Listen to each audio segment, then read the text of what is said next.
بسم الله الرحمن الرحيم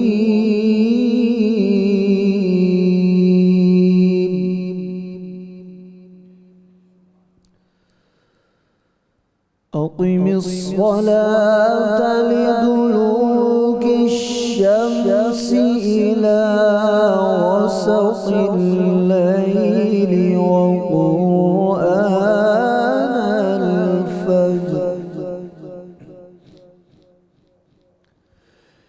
إن قرآن الفجر كان مشهودا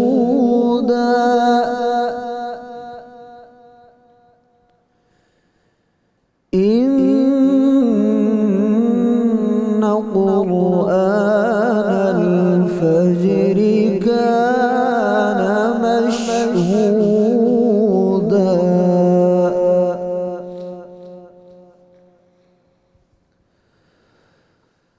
ومن الليل فتهجد به نافلة لك عسى أن يبعثك ربك مقاما محمودا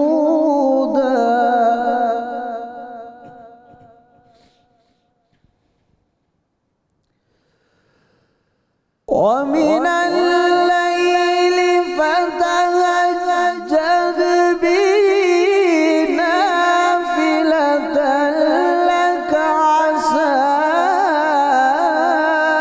أن يبعثك ربك مقاما محمودا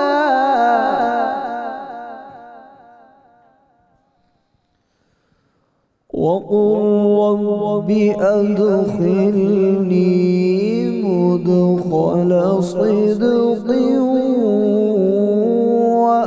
وأخرجني مخرج صدق واجعل لي من لدنك سلطانا نصيرا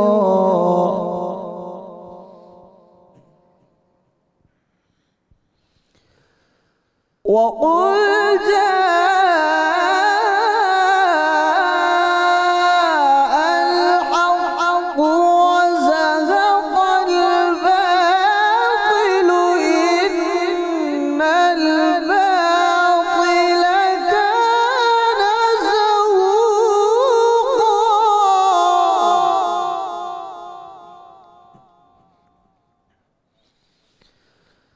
وقل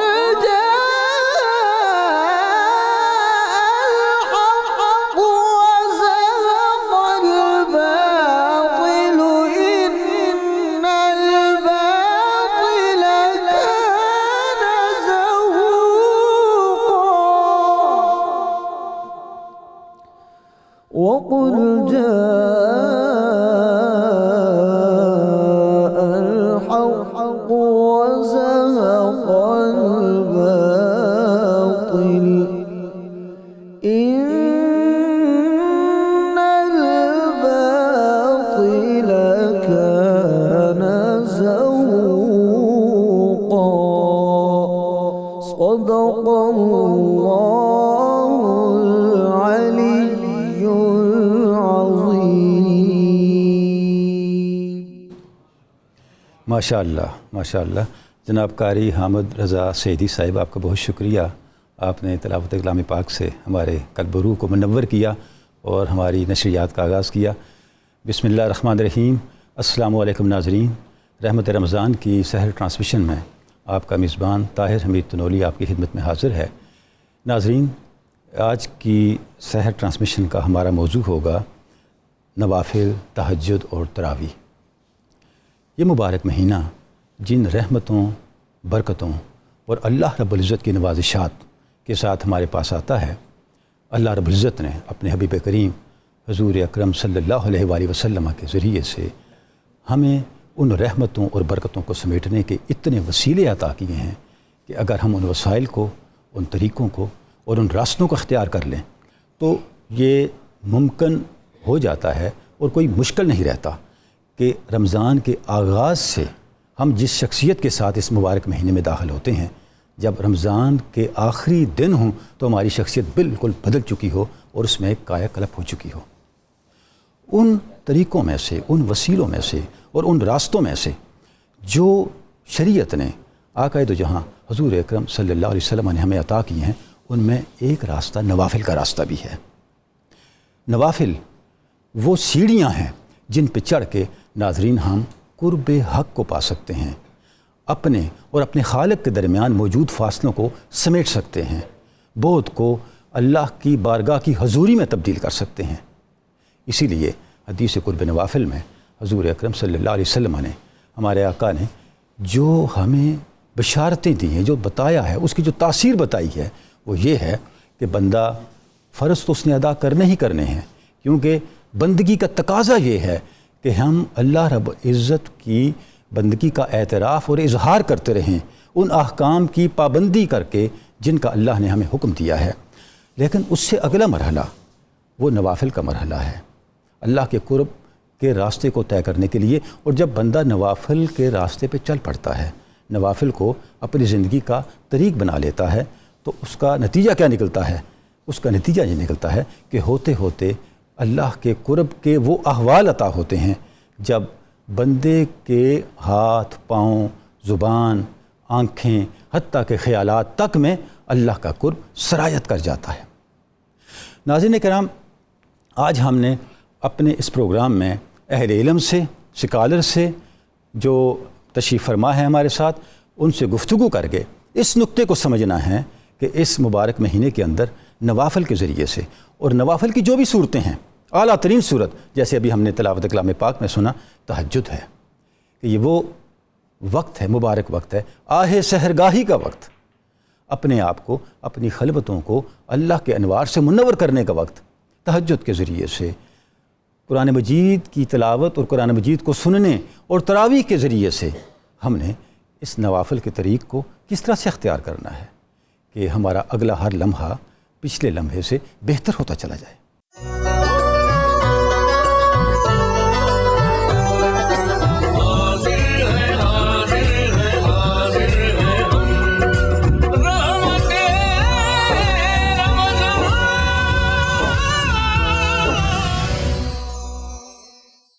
دوبارہ آپ کو خوش آمدید کہتے ہیں۔ ناظرین، ہم آج کے موضوع کے حوالے سے اپنے معزز مہمانوں سے بات کرتے ہیں اور ان کے اس موضوع کے مختلف پہلوؤں پہ ان سے رہنمائی لیتے ہیں۔ پروفیسر محمد سید احمد خان صاحب، یہ جو نوافل کا معاملہ ہے، نوافل کی تعلیم ہے، عام طور پہ ایک پرسیپشن یہ موجود ہے کہ نفل تو اضافی عبادت ہے نا، تو کریں تب بھی ٹھیک ہے، نہ کریں تب بھی ٹھیک ہے، تو اس کے بارے میں کیا ہمارا ہونا چاہیے، اوپینین ہونا چاہیے؟ یہ مستحب ہے، لازمی ہے، آپشنل ہے؟ کس طرح سے اس کو ہم آگے لے کے چلیں اپنی زندگی کے اندر؟ بہت شکریہ محترم پروفیسر صاحب۔ اللہ رب العزت نے اس کائنات میں کوئی چیز بے فائدہ پیدا نہیں کی۔ درست۔ فعل الحکیم لا یخلو عن الحکمہ۔ اللہ رب العزت نے انسان کو زمین پر اپنا نائب ہونے کے اعزاز سے نوازا ہے اور یہ فرمایا ہے کہ افحسبتم انما خلقناکم عبثا وانکم الینا لا ترجعون۔ اے لوگو، کیا تم یہ خیال کرتے ہو کہ ہم نے تمہیں یوں ہی بیکار پیدا کیا ہے اور یہ کہ تم ہماری طرف پلٹ کر نہیں آؤ گے؟ ٹھیک ہے۔ فرمایا کہ نہیں، نہ تم بیکار پیدا ہوئے ہو اور نہ ہی ہمیشہ کے لیے دنیا میں رہنے کے لیے اتارے گئے ہو، ٹھیک، تم نے پلٹ کر میری طرف آنا ہے۔ ٹھیک ہے۔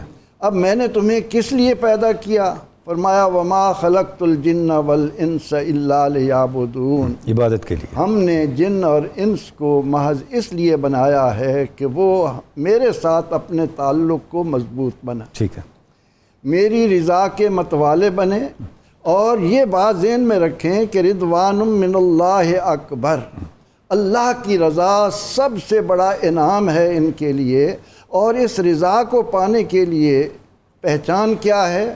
والذین آمنوا اشد حبا للہ۔ سبحان اللہ۔ جو شخص زبان سے مومن ہونے کا دعویٰ کرتا ہے، عملاً اسے اپنے آپ کو اللہ کی محبت میں جس حد تک وہ آگے لے جا سبحان سکتا ہے اس کو لے جائے۔ سبحان اللہ۔ اب اللہ کی محبت کے تقاضے ہیں کہ اس نے جو چیزیں ہم پر فرض کی ہیں ان کو فرض سمجھ کر ادا کریں، ٹھیک ہے۔ اس نے جو چیزیں ہم پر واجب ٹھہرائی ہیں ان کو واجب سمجھ کر ادا کریں، ٹھیک ہے۔ اس نے اپنے فضل و کرم سے اپنے محبوب کریم صلی اللہ علیہ وسلم کے اسوہ حسنہ کو سنت کے طور پر دیا، اس کو بجا لائیں۔ ٹھیک ہے۔ اور پیغمبر رحمت صلی اللہ علیہ وسلم نے اللہ کا فضل پانے کے لیے فرائض اور واجبات کے علاوہ جو زائد عبادات کی طرف ہمیں رغبت دلائی، ٹھیک ہے۔ اس کے متعلق بھی ہم دیکھتے ہیں کہ قرآن کریم نے واضح طور پر کہا کہ فَمَن تَطَوَّعَ خَيْرًا فَهُوَ خَيْرُ اللَّهِ، سبحان اللہ۔ کہ جو شخص فرض تو بجا لاتا ہے، ٹھیک ہے۔ لیکن فرض کے ساتھ ساتھ اگر کوئی وہ زائد نیکی لاتا ہے تو وہ اس کے حق میں بہتر سبحان، یعنی محبت فرض پہ نہیں رکے گی، آگے بڑھے گی، آگے بڑھے۔ سبحان اللہ۔ من تطوع فإن اللہ من تطوع خیرن فإن اللہ شاکر علیم۔ سبحان اللہ۔ تم اس کی بارگاہ میں جو چیز بھی لاؤ گے، جو نیکیاں لاؤ گے، وہ ان کا قدردان ہے۔ پھر یہ کہ خود اللہ حکم دے رہا ہے ٹھیک ہے۔ کہ یا ایھا الذین آمنوا ارکعوا واسجدوا وافعلوا الخیر لعلکم تفلحون۔ سبحان اللہ۔ اب اس میں نوافل بھی آگے۔ اے ایمان والو، ٹھیک ہے۔ رکوع کرو، ٹھیک ہے۔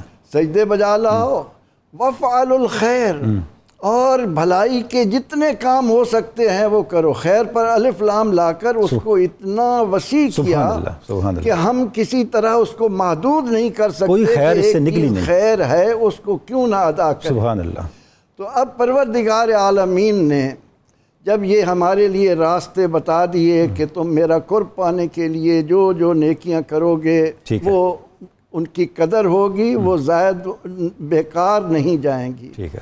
پھر آج نولی صاحب جن برستی رحمتوں میں ہم یہ گفتگو کر رہے، سبحان اللہ، جن بابرکت لمحات میں سبحان اللہ، ہم نوافل کی قدر و منزلت جاننے کے لیے گفتگو کر رہے ہیں، یہ لمحات کون سے ہیں؟ سبحان کہ اللہ، آقا علیہ السلام نے فرمایا کہ اس میں ایک فرض 70 فرضوں کے برابر، سبحان اللہ، اور ایک نفل فرض کے برابر۔ کیا بات۔ تو ان حالات میں ہمیں یہ جاننا ہے کہ جو زائد نیکیاں ہیں، 5 نمازیں ہم پر فرض ہیں، ٹھیک ہے، ان کو ہم نے بجا لانا ہے، ٹھیک ہے، لیکن اس کے علاوہ جو سنت موقدہ ہیں اور اس کے بعد نوافل ہیں، ٹھیک ہے، اور ان نوافل کو جتنا بھی مسلمان بڑھا سکتا ہے، ہم یہ جان کر حیران ہوتے ہیں کہ امام زین العابدین رات اور دن میں 1000 نوافل پڑھ رہے ہیں۔ سبحان اللہ، یعنی توفیقات میں کتنا اضافہ ہو جاتا ہے، جس کی مثالیں ہمارے سامنے عملی مثالیں موجود ہیں۔ کس قدر انہوں نے رغبت دلائی ہے، حالانکہ عام طور پہ یہ ممکن نظر نہیں آتا۔ تو مسلمان کے اندر جب تک یہ جذبہ پیدا نہ ہو کہ میں نے اپنے رب کا قرب پانے کے لیے صرف یہ نہیں کہ میں نے زکوٰۃ پر انحصار کر لیا، اس کو کافی سمجھا، نہیں، اس کے علاوہ صدقات و اچھا خیرات، صاحب، اس میں کوئی نوافل کے اندر خصوصی دعائیں، اذکار، اس پہ بھی آپ تھوڑی روشنی ڈالیں گے؟ نبی اکرم رحمت عالم صلی اللہ تعالی علیہ وسلم نے امت کے ساتھ رحمت للعالمین ہونے کی حیثیت سے جو پیار کیا ہے، امت کے لیے خیر کی جو راہیں کھولی ہیں، ٹھیک ہے، اس میں یہ ہے کہ آپ نے ہمیں بتایا ہم اپنے پروردگار کا نام ایک بار لیتے ہیں، اللہ اکبر، جبکہ وہ ذات صمد اور غنی 10 بار جواب دیتی ہے لبیک عبدی لبیک عبدی لبیک عبدی۔ ایک بار بھی اعزاز ہے ہمارے لیے، اور 10 نبی بار اکرم سبحان رحمت اللہ۔ عالم صلی اللہ علیہ وسلم ہمیں فرما رہے ہیں کہ تمہارے پروردگار کو تمہارے ساتھ اتنا پیار ہے کہ تم ایک قدم چل کر اس کی بارگاہ میں جاتے ہو، وہ 10 قدم چل کر تمہارے قریب آ جاتا ہے۔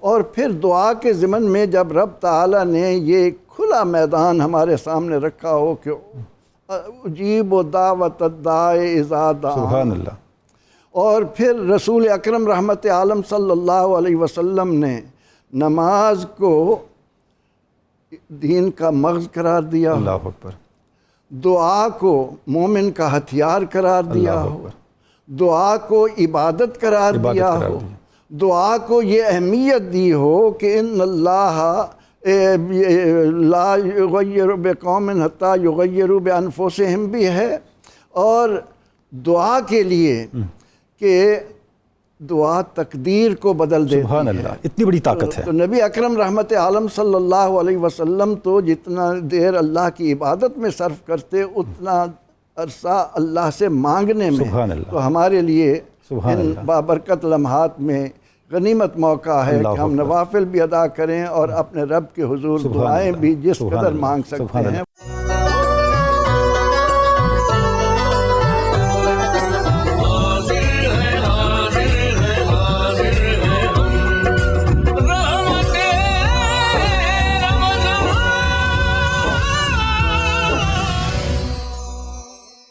نوافل میں جب ہم تہجد کی بات کرتے ہیں تو تہجد کی فضیلت کیا ہے، اس کا بقیہ نوافل سے فرق کیا ہے، اس پہ ذرا روشنی ڈالیں، اس پہ کچھ ہمیں آگاہ بسم اللہ الرحمن الرحیم۔ بہت شکریہ ڈاکٹر صاحب، آپ نے بڑے اہم موضوع کا انتخاب بھی کیا، اور اپنا پروفیسر صاحب نے بڑے خوبصورت انداز میں اس پر روشنی ڈالی ہے۔ سب سے پہلے تو یہ جو نماز تہجد ہے، جی، یہ نبی رحمت سرور کونین صلی اللہ تعالیٰ علیہ وآلہ وسلم کی ذات اقدس پر بطور فرض اس کا آغاز ہوا۔ اللہ اکبر، وَمِنَ اللَّيْلِ فَتَہَجَّدْ بِهِ سبحان نَافِلَةً، اللہ، اور یہ آپ کے خصائص میں سے بھی یہ ہے۔ حضور کے خصائص میں سے سبحان ہے۔ اللہ۔ اگرچہ اس پر مفسرین کی کافی تصریحات موجود ہیں کہ یہ کچھ عرصہ امت پر بھی فرض رہی آغاز میں، تو پھر اس میں جب رخصت ملتی گئی، امت کو رخصت مل گئی، ان کے لیے اب یہ فرض کے مفتی صاحب درجے وہ میں بھی کتنے خوش نصیب لوگ تھے جنہوں نے فرض کے دوران پڑھی ہوگی، تقریباً ایک سال امت کا نے عرصہ، امتیاز تو ان کو مل کیا گیا بات، نا۔ کیا اللہ اکبر، ایک سال کا عرصہ تقریباً مفسرین نے لکھا کہ صحابہ کرام علیہم رضوان اس کو بطور فرض پڑھتے فرض رہے۔ پڑھتے رہے۔ نبی پاک صلی اللہ تعالیٰ علیہ وآلہ وسلم نے پھر زندگی بھر، اگرچہ کچھ مفسرین نے یہ بھی کہا کہ بعد میں حضور سے بھی بطور فرض یہ ساقط ہو گئی، لیکن زیادہ مشہور اقوال یہی ہیں کہ حضور پر یہ عمر بھر فرض رہی اور حضور نے اس کو بطور فرض ہی ادا فرمایا۔ تو سب سے پہلی بات تو یہ ہے کہ یہ وہ عبادت ہے جس کے ساتھ ہی اللہ پاک نے ایک اعزاز کا ذکر کیا حضور کے لیے کہ آپ جب یہ آپ نماز پڑھیں گے عَسَىٰ أَن يَبْعَثَكَ رَبُّكَ مَقَامًا مَحْمُودًا، سبحان اللہ، یعنی یہ ایک ذریعہ رکھا۔ اللہ پاک بے نیاز ہے، اس نے ساری شان حضور کو بغیر کسی وجہ کے بھی عطا فرمائی ہیں اور وہ فرماتا ہے، لیکن یہ امت کو بتانے کے لیے، دیگر انبیاء میں حضور کی عظمت کا اظہار کرنے کے لیے فرمایا یہ جو آپ نوافل پڑھ رہے ہیں ان کا ایک سبب یہ بھی ہوگا کہ اللہ آپ کو مقام محمود عطا اعلیٰ منزلیں نوافل کے ذریعے ملتی ہیں۔ سبحان اللہ۔ اچھا، وہ پھر مقام محمود کیا ہوگا اس پر تو علیحدہ پروگرام ہو سکتے ہیں، یعنی ایسا مقام ان نوافل کی برکت سے رسول رحمت علیہ السلام کو اللہ عطا فرمائے گا جہاں انبیاء، رسل، ملائکہ، مخلوقات، جمیع حضور کی حمد کریں گے کہ ایسے مقام پر آقا کریم صلی اللہ علیہ وسلم فائز ہوں گے۔ اس کے بعد ہم جب احادیث طیبہ میں دیکھتے ہیں کہ رسول اکرم صلی اللہ تعالیٰ علیہ وسلم نے فرمایا علیکم بقیام اللیل، تم پر لازم ہے کہ رات کا قیام کیا کرو، اس سے مراد نماز تہجد ہے۔ فرمایا فَإِنَّهَا دَابَّةُ الصَّالِحِينَ، داب الصالحین، یہ صالحین کی عادت ہے، یعنی راتوں میں قیام عادت ہے۔ اللہ اکبر، اس سے پہلے بھی پچھلی قوموں میں بھی جو نیک لوگ تھے ان کا بھی مزاج تھا کہ وہ رات کو قیام کرتے تھے، اللہ اکبر، اور فرمایا کہ یہ اللہ کی رضا کا ذریعہ ہے اور صالحین کی عادتیں بھی عبادتوں والی ہوتی ہیں۔ جی بالکل، سبحان اللہ، یہ شیطان کو تکلیف دینے والی چیز ہے۔ اب آپ دیکھیے اس میں رات سوتا ہے بندہ، اور یہاں تھوڑی سی میں ایک بات اور بھی کلیئر کر دوں کہ محض رات کو نوافل پڑھنا تہجد نہیں ہے۔ اچھا، جب آپ عشاء کی نماز کے بعد آپ سوچتے ہیں چلو میں ابھی تھوڑے سے اور نوافل پڑھ لوں تو وہ قیام اللیل تو کہلا سکتے ہیں، تہجد نہیں ہوگا۔ تہجد نہیں، تہجد کا معنی یہ ہے کہ نیند سے بیدار ہو کر نماز پڑھنا۔ یہ اس لفظ کے اندر موجود ہے؟ جی، لفظ کے اندر موجود ہے۔ اس کو بہت سارے یعنی جو لغت کے امام ہیں انہوں نے بھی اس کا معنی یہی کیا، مفسرین نے بھی اس سے یہ مراد، نیند سے بیداری تہجد کی ایک شرط ہے۔ یہ شرط ہے کہ آپ سوئے بھلے ایک لمحے کے لیے سوئے، اس کے بعد آپ بیدار ہوئے۔ اب اس میں بھی دیکھیے اگر اجر اتنا بڑا ہے تو آزمائش بھی تو ہے نا۔ اللہ اکبر، انسان دن بھر کا تھکا ہوا ہے اور جب نیند آ جاتی ہے تو پھر انسان کے بس میں نہیں رہتا اٹھنا۔ اور یہاں پہ ڈاکٹر صاحب ایک بڑی پیاری بات ہے کہ اللہ تبارک و تعالیٰ کے ہاں یہ جو لوگ سوئے ہوتے ہیں ان کے 3 درجے ہیں. اچھا. پہلا جو ہے وہ اللہ کے محبین کا درجہ ہے. ٹھیک ہے. سونے کے باوجود وہ محبین کا درجہ ہے، اور ان کے لیے اللہ نے فرشتوں کی ڈیوٹی لگائی ہے کہ تہجد کے وقت ان کو اپنا پر مارو اور یہ جاگ جائیں. اللہ اکبر. اور اس لیے جو ایسے درجے کے لوگ ہیں نا، وہ جتنی بھی دیر سے سوئیں تہجد کے وقت ان کی آنکھ کھل جاتی ہے اللہ کی توفیق اللہ کی توفیق سے. تو فرشتوں کی ڈیوٹی ہے نا. اچھا، اس کے بعد دوسرا درجہ ہے مقربین کا، کہ وہ اللہ کے قریبی ہیں. ان کے لیے اللہ نے فرشتوں کو یہ حکم دے رکھا ہے کہ ان کی صرف کروٹ بدل دیں. اچھا. اگر اٹھ جائیں تو بھی ٹھیک ہے، سوئے رہیں تو بھی ٹھیک ہے. یعنی وہ اللہ کے ہاں اس مقام پر ہوتے ہیں کہ ان کا سونا بھی عبادت میں شمار ہوتا ہے. اللہ کے مقربین، اللہ کے دین کے خدمت گزار، وہ سو رہیں تو بھی. تیسرا جو ہے نا وہ غافلین کا درجہ ہے، کہ وہاں اللہ فرشتوں کو فرماتا ہے کہ اٹھیں بھی تو ان کو اٹھنے نہیں دینا. اللہ اکبر. اس کا مطلب یہ ہوا کہ تہجد کے لیے نہ اٹھنے میں ہمارے اعمال بھی حائل ہوتے ہیں. جی بالکل، ہماری شامت اعمال ہے. اگر ڈاکٹر صاحب 2 چیزیں بڑی اس میں بنیادی چیزیں جس پہ ہمیں غور کرنا چاہیے. ایک بد نظری سے حفاظت، ٹھیک ہے، اور دوسرا رزق حلال. اس کے بغیر تہجد نصیب نہیں ہوتی. جی بالکل، یہ 2 چیزیں بندہ ان پر عمل کرے. ایک اپنی نگاہ کی حفاظت کرے، سبحان اللہ، حرام چیزیں دیکھنے سے اپنی نگاہ کو بچائے. ٹھیک ہے. دوسرا حلال کا لقمہ اندر جائے تو اللہ کریم کی توفیق سے تہجد کی بیداری بھی نصیب ہوگی اور تہجد کی لذت بھی نصیب ہوگی. سبحان اللہ، سبحان اللہ. تو یہ تو اس کا مطلب یہ ہوا کہ یہ تہجد کی نماز قرب الہی کی منزلیں اپنے تقاضوں سے بھی طے کرواتی ہیں. جی بے شک. آپ دیکھیے، ابھی آپ نے انٹرو میں تھوڑا اشارہ کیا جس حدیث پاک جو حدیث قدسی بخاری میں اور دیگر احادیث میں ذکر کی گئی، کہ اللہ تبارک و تعالیٰ نے واضح فرمایا ما یزال عبدی یتقرب الی بالنوافل. ٹھیک ہے. بندہ نوافل کے ذریعے میرا قرب حاصل کرتا ہے. تو یہ قرب الہی کا بہت بڑا ذریعہ. اچھا، نوافل میں بھی عام نوافل جو ہیں ان کا مقام الگ ہے، نماز تہجد کا خاص مقام ہے. سبحان اللہ. اس کی وجہ یہ ہے، اس کی ایک روزے کے ساتھ بھی مواصلت ہے ڈاکٹر صاحب. ٹھیک ہے. دیکھیے، بندے نے جب تک روزہ رکھا ہے، جب تک وہ کسی کو بتائے گا نہیں کہ میں روزہ دار ہوں، ٹھیک ہے، کسی کو تو نہیں پتہ چل سکتا. راز ہے یہ ایک راز، اللہ کا اور بندے کا راز. اسی طرح نماز تہجد بھی بندے اور اللہ کا راز ہے، کسی کو نہیں پتہ. فرائض نمازیں آپ پڑھنے مسجد میں جاتے ہیں، گھر سے نکلتے ہیں 10 بندے آپ کو دیکھتے ہیں، مسجد میں 100 نمازی دیکھتا ہے، تو سب کو پتہ ہے. تہجد ایک ایسی عبادت ہے، یہ صرف آپ کا اور آپ کے اللہ کا راز ہے، اور جب تک آپ کسی کو بتاتے نہیں پتہ چل سکتا. اس لیے احادیث مبارکہ میں ہے کہ جب کچھ لوگ حساب کتاب دے کر پہلی جو کھیپ جنت میں جائے گی، وہ جا کر دیکھیں گے کہ جنت میں پہلے سے کچھ لوگ موجود ہیں. تو وہ ان سے پوچھیں گے کہ سناؤ بھائی حساب کتاب کیسا ہوا؟ وہ کہیں گے جی کیسا حساب، ہم تو ویسے ہی آ گئے. ٹھیک ہے. وہ بندے کہیں گے مولا ہم تو بڑی مشکل سے حساب دے کے پہنچے ہیں، اور یہ لوگ کہہ رہے ہیں کہ ہم پہلے سے جنت میں موجود ہیں، ہمیں حساب کتاب بھی کوئی نہیں ہوا. اللہ ان سے فرمائے گا کہ یہ دنیا سے چھپ کر میری عبادت کرتے تھے، آج میں نے دنیا سے چھپا کر ان کو جنت عطا فرما دی. حل جزاء الاحسان. جی بے شک، یہ اللہ پاک کا وعدہ ہے کہ وہ نیکی کا بدلہ اسی طرح عطا فرماتا ہے. سبحان اللہ. تو نماز تہجد ہماری ایک راہ متعین کرنے کا ذریعہ ہے. سبحان اللہ، سبحان اللہ.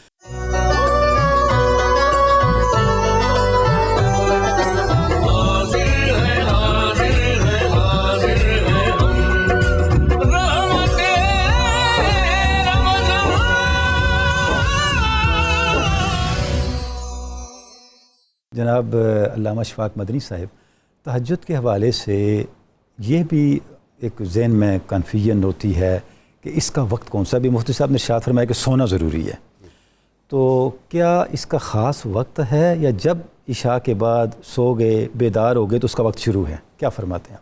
بسم اللہ الرحمن الرحیم. نماز تہجد جو انبیاء اکرام علیہم الصلاۃ کا یہ وصف رہا ہے، اور اولیاء کاملین نے اس کو بطور خاص جو ہے منتخب کیا ہے اپنی شخصیتوں کے لیے، اور جتنا بھی نکھار آیا ہے کسی بھی شخص کے اندر، اس کے اندر نماز تہجد کا بڑا اہم رول رہا ہے. اور تہجد نے انسان کو بڑی منزلیں طے کروائی ہیں. قبلہ یہ ہے کہ نماز تہجد جو ہے یہ بندے کے اندر جو ملکوتی وصف رکھا گیا ہے، اس ملکوتی وصف کو تقویت دینے کے لیے نماز تہجد دی گئی ہے. کیونکہ انسان کے اندر اللہ کریم نے نفس بھی رکھا ہے اور اس کے اندر ملکوتی وصف بھی رکھا ہے، تاکہ اس کی جو روح ہے وہ قوت پائے، اور کشمکش سے کشمکش میں وہ رہتا ہے، جنگ میں رہتا ہے. اس لیے تو کہا گیا ہے جو من کی جنگ ہوتی ہے وہ باہر کی جنگ سے بڑی بڑی ہوتی ہے، اور من کی جو جنگ ہے، جو آپ کے نفس کے اندر جنگ چل رہی ہوتی ہے، اس جنگ کے اندر جو آپ کو قوت چاہیے تاکہ آپ نفس کے اوپر غالب آ جائیں، اس قوت کا حصول نماز تہجد میں رکھا گیا ہے۔ اب جیسے آپ نے سوال فرمایا نماز تہجد کا جو وقت ہے وہ کیا ہے، تو اہل عرب کے جتنے شعراء ہیں انہوں نے لفظ تہجد کو اپنے اشعار میں استعمال کیا ہے، تو انہوں نے اشعار کے اندر لفظ تہجد کو جو ہے وہ بیداری کے معنی میں بھی استعمال کیا ہے، جاگنے کے معنی میں بھی استعمال کیا ہے، اور تھوڑی دیر سو کے اٹھنے کے معنی میں بھی استعمال کیا ہے۔ اور عربی لغت کے اندر اور پھر اصطلاح، ان دونوں کو جب ہم ملاتے ہیں تو یہی چیز سامنے آتی ہے۔ جب ہم نماز عشاء ادا کر لیتے ہیں، یعنی اس کے فرض جو ہے وہ ادا کر لیتے ہیں، اس کے بعد جب نیند آ جاتی ہے، اور نیند آنے کے بعد پھر جب ہم جاگ جاتے ہیں تو ہمارے لیے نماز تہجد کا وقت شروع ہو جاتا ہے۔ یہ ایک عام انسان کے لیے یہ ہے کہ وہ جیسے ہی جاگے تو وہ 2 رکعت نماز تہجد پڑھ لے، تو جو اجر اس کا احادیث میں آیا ہے وہ اس کو اجر مل جائے گا۔ اب معاملہ یہ ہے کہ کچھ خاص لوگ ہوتے ہیں جو زیادہ دیر جاگنا چاہتے ہیں،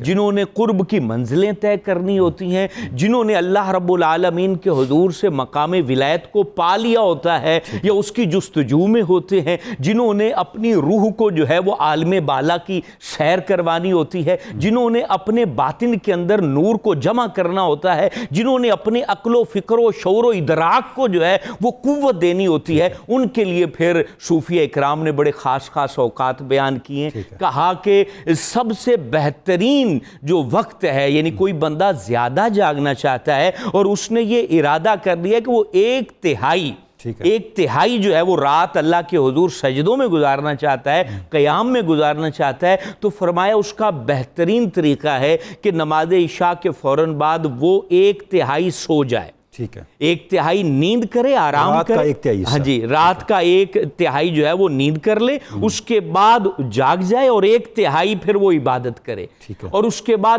پھر 1/3 سو جائے، اور پھر نماز فجر کے لیے جو ہے اس کی ہمیں آپ سنت سے بھی یہ حضور علیہ السلام کی سنت میں بھی پھر جب آپ آرام فرماتے تھے تو حضرت بلال حبشی رضی اللہ تعالیٰ عنہ آپ کی خدمت میں آواز دیا کرتے تھے۔ تو مطلب یہ کہ یہ بہترین وقت ہے۔ اچھا مفتی صاحب، اگر ہم دیکھیں علامہ صاحب، تو اس میں مشقت بھی زیادہ ہے۔ ہاں، اب معاملہ یہی ہے نا کہ انسان کے جو یہ حواس جاگنا مشکل ہے، جائے کہ پھر سو کے پھر جاگیں۔ بالکل، آپ بڑی خوبصورت بات فرما رہے ہیں۔ جو وجود ہے یہ جب ایک دفعہ سو جاتا ہے تو اس کو کم از کم 8 گھنٹے چاہیے مکمل ریلیکس ہونے کے لیے۔ اس کے دوران جب کوئی بندہ جاگے اور پھر وہ عبادت میں مصروف ہو جائے تو یہ مشقت بہت زیادہ ہے، مجاہدہ در مجاہدہ ہے۔ اور کیونکہ اللہ رب العالمین کو نفس کشی بڑی پسند ہے کہ یہ بندہ وہ جو اس کے من میں بیٹھا ہے، اتنا کچھ چھوڑ کے آ رہا ہے، ہاں، وہ یعنی کہ وہ اس کو دور کرنا چاہتا ہے، میرے حضور سے جو ہے نا بھگانا چاہتا ہے، لیکن یہ اس کو جو ہے اگنور کر کے اپنے من میں نفس کو اگنور کرتا ہے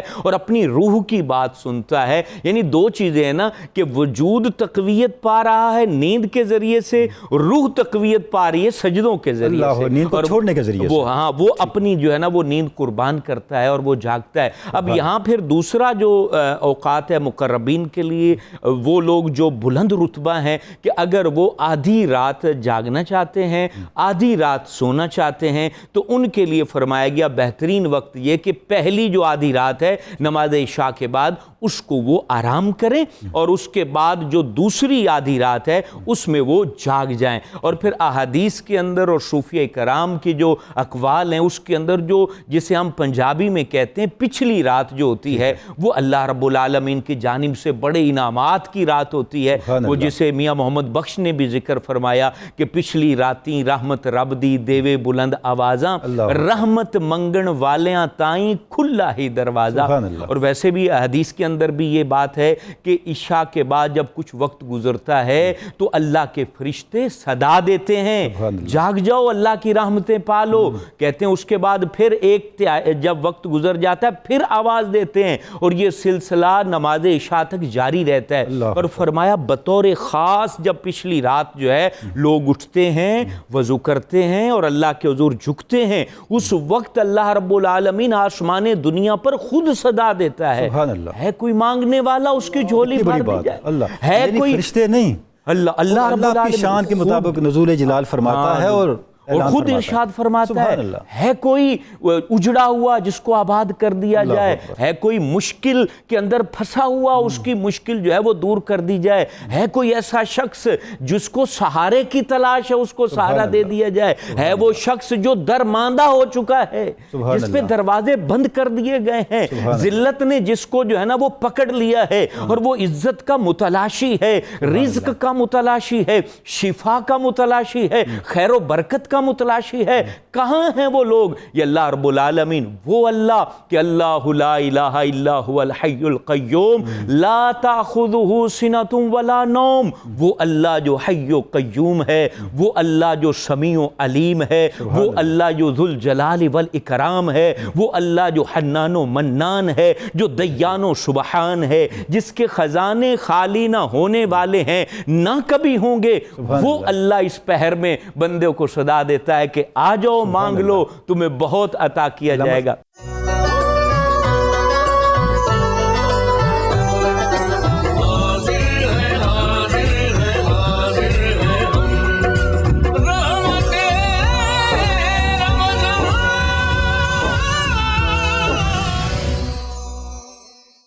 جناب پروفیسر محمد سعید احمد خان صاحب، تہجد پہ بات ہو رہی ہے۔ تہجد میں جیسے بھی آپ نے ارشاد بھی فرمایا تھا ایک سوال کے جواب میں کہ قرآن مجید کا جو بھی حصہ پڑھا جائے برکتوں کا باعث ہے، تو یہ ہمارے ناظرین کے لیے یہ ارشاد فرمائیں کہ جب تہجد کی نماز کے دوران ہم مختلف اذکار اور مختلف دعائیں کرتے ہیں تو کیا برکتیں ہیں، ان کی کیا اثرات ہیں؟ تہجد کیا دیتی ہے؟ سبحان اللہ۔ اس بات کو سمجھنے کے لیے یہ ذہن میں رکھیے کہ زندگی زندہ دلی کا نام ہے، اللہ اکبر، مردہ دل کیا جیا کرتے، ٹھیک ہے، مجھے ڈر ہے کہیں اے دل زندہ تو مر نہ جائے، زندگی عبارت ہے تیرے جینے سے۔ تہجد کیا ہے؟ نبی رحمت صلی اللہ علیہ وسلم کی ادائیں، ہماری روح کی غذا۔ انسان دو چیزوں سے بنا ہے، ٹھیک ہے، ایک میرا یہ جسم ہے جو اللہ نے مٹی سے بنایا ہے، ٹھیک ہے، اس کی ساری غذائیں ساری ضرورتیں اس نے مٹی میں رکھی ہیں، سبحان اللہ۔ اور دوسری چیز ہے روح، جو اصل ہے، جو اس کے حرکت کا موجب ہے۔ ٹھیک ہے، اب وہ جو دل ہے اس کے لیے الا بذکر اللہ تطمئن القلوب، ٹھیک ہے، کہ اللہ کے ذکر سے دل کو اطمینان آتا ہے۔ اب جب تک ہم دل کو اس کی غذا نہ دیں، اس کو زندہ نہ رکھیں، تو انسان چلتا پھرتا مردہ ہے، جس کے لیے اللہ نے فرمایا ما انت بمسمع من فی القبور، ٹھیک ہے، صم بکم عمی فہم لا یرجعون۔ اللہ جیسے حدیث پاک بھی ہے کہ ذکر کرنے والا زندہ ہے اور نہ کرنے والا مردہ ہے۔ مثل الذی یذکر ربہ والذی لا یذکر کمثل الحی والمیت۔ اللہ اکبر، زندہ اور مردہ کی مثال تو اللہ کے نبی علیہ السلام نے عطا فرما دی۔ اگر انسان چاہتا ہے کہ رب کا قرب پائے تو رب اپنا قرب دیتا ہے اپنے محبوب کی اداؤں پر۔ سبحان اللہ۔ اس نے فرمایا والذین آمنوا اشد حبا للہ۔ اب اللہ کی محبت کیسے پائیں؟ قل ان کنتم تحبون اللہ فاتبعونی یحببکم اللہ۔ تہجد جو ہے روحانی طور پر ہمیں اللہ کے نبی علیہ الصلاۃ والتسلیم کی اداؤں پر چل کر اللہ کا قرب عطا کرتی، ٹھیک ہے، اور پھر یہ ہمارے اسلاف میں جو برگزیدہ بندے ہیں ان کی نشانی قرآن نے یہ بیان کی کہ یبیتون لربہم سجدا وقیاما۔ سبحان اللہ۔ رات سجدہ و قیام کرتے ہوئے جب ہم گزارتے ہیں تو عباد الرحمن کی صف میں آ جاتے۔ اللہ اکبر۔ اور یہ جو تہجد ہے، صحابہ کرام رضوان اللہ علیہ مجمعین نے اسے کس طرح امت میں بدلا، قرآن اس کی گواہی دیتا ہے کہ سیماہم فی وجوہہم من اثر السجود۔ سبحان اللہ۔ سجدوں کے نشان ان کی پیشانیوں میں نظر آ رہے ہیں۔ سبحان اللہ۔ اور جب ہم تہجد کو اللہ کے نبی علیہ الصلاۃ و تسلیم پر تو لازم یا فرض قرار دی گئی، ہمارے لیے نفل زائد عبادت کے طور پر رہی۔ ٹھیک ہے، لیکن میرا قرآن و سنت کی روح کے مطابق وجدان یہ کہتا ہے کہ جب رب کریم قیامت کے دن اپنے محبوب علیہ الصلاۃ و تسلیم کے لیے مقام محمود پر آپ کو جلوہ گر فرمائے گا، ٹھیک ہے، تو قرب میں جن کو جگہ ملے گی، اللہ اکبر، اس جگہ اللہ اکبر، جن کو یہ نصیب میں آئے گا کہ وہ یب آسا کا رب کا مقام محمود آپ کی شعائیں جن تک پہنچے، تہجد گزاروں پر ڈالی جائیں جنہوں نے اس ادا کو اپنایا۔ اچھا پروفیسر، بڑی پیاری بات آپ نے ارشاد فرمائی، حدیث پاک بھی ہے نا، جب ایک صحابی نے آپ کی بارگاہ میں عرض کی مجھے جنت میں آپ کی رفاقت چاہیے، تو آپ نے فرمایا تم سجدوں کی کثرت کرو۔ سیدنا حضرت ربیہ اصحاب صفہ میں سے سبحان اللہ، حضور علیہ السلام کو تہجد کے وقت اللہ وضو اکبر، کروایا کرتے سبحان تھے۔ اللہ، سبحان اللہ، ایک دن دریائے کرم جوش میں آ گیا، اللہ اکبر، فرمایا یا ربیہ سل، اللہ اکبر، ربیہ مانگو، ہائے ہائے ہائے، اللہ اکبر۔ کیا شان ہے، اللہ نے انا اعطیناک الکوثر کہہ کر اللہ اکبر، ابو القاسم بنا کر ہائے ہائے، اللہ نے اپنی ساری مخلوق کو در مصطفیٰ پر ہائے ہائے، ڈال قاسم دیا، انعامات الہیہ، جس نے جو لینا ہے یہاں آ کر لے۔ سبحان اللہ، اب حضرت ربیہ رضی اللہ عنہ سے بڑھ کر عقیدے کی درستگی کس کے پاس ہے؟ صحابہ کے علاوہ کہاں ہے؟ وہ فرما رہے ہیں کہ وضو کروا رہے ہیں، حضور علیہ السلام فرماتے ہیں یا ربیہ سل۔ اگر آج جیسا مسلمان ہوتے تو کہتے میں آپ سے کیا مانگوں، میرا رب میری شاہ رگ سے قریب نہیں۔ وہ جانتے تھے کہ ما آتاکم الرسول، جو رسول تمہیں دے، سیؤتین اللہ من فضلہ ورسولہ، اللہ اور اس کا رسول ہمیں اپنے فضل سے نوازیں گے۔ اغناہم اللہ ورسولہ من فضلہ، اللہ اور اس کے رسول نے ان کو غنی کر دیا۔ سبحان اللہ۔ تو آپ صلی اللہ علیہ وسلم کو وہ تہجد کے وقت، ٹھیک ہے، اور اس وقت میں اللہ کے محبوب علیہ السلام اپنے ایک صحابی سے فرمائیں کہ مانگو، سبحان اللہ، وہ کیا مانگتے ہیں؟ ہائے ہائے، اچھا ان کی یہ بھی نہیں دیکھیں کہتے کیا ذوق ہے، کہ مجھے جنت دو، فرماتے ہیں اسألک مرافقتک فی الجنہ، صرف جنت نہیں، صرف جنت اچھا نہیں، پروفیسر صاحب ایک اور چیز بھی، دنیا بھی نہیں، واہ، دنیا کی کوئی چیز بھی نہیں مانگی، میرا بیٹا بیمار ہے، میرا یہ معاملہ ہے، ڈائریکٹ یہی تو جنت، اور طلب جنت ہے۔ بھی خالی نہیں۔ یہی تو طلب سبحان ہے، اللہ، فقط اتنا سبب ہے انعقاد بزم محشر کا، اللہ اکبر، ان کی شان محبوبیت دکھائی جانے والی ہے۔